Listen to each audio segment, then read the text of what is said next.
Saaz, when I've spoken to older generation Punjabi families, right when I started my career in Delhi in the mid-80s, they didn't refer to what happened in August 1947 as independence, but they called it partition.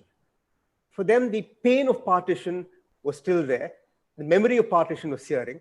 But you tell me that the Sindhis really thought of it as independence. What was the difference that these two communities experienced?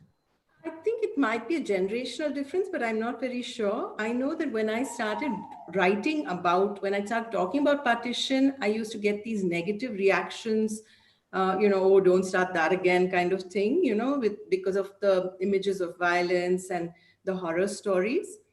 And it has been it has been seen in a silo with all these just bodies, corpses, trains filled with corpses, and women being forced to jump into wells and things like that.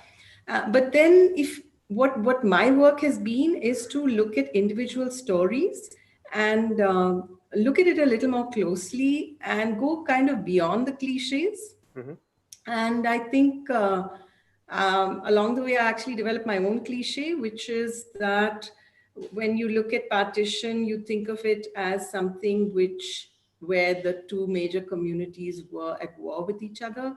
But when you go to the individual level, you actually see every family I've interviewed has a story of how they were saved or they were protected by members of the other community, and often at risk to their own lives. So, you can also see it as something where the two communities were actually the closest.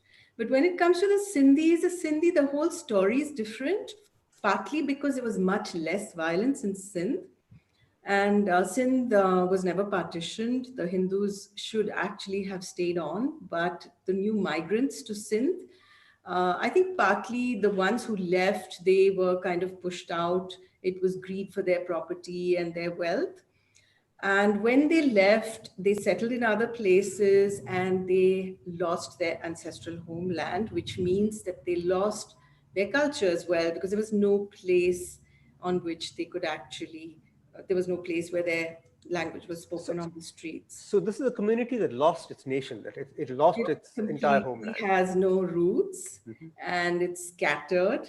A lot of, majority of the population is Bombay, also Pune, but it's a global community. Every port around the world, and that's not a new story. It's not from 1947. The ports were populated by Sindhi traders right since 1860s. Okay. Since the 1860s. So those were trading posts which grew into communities after.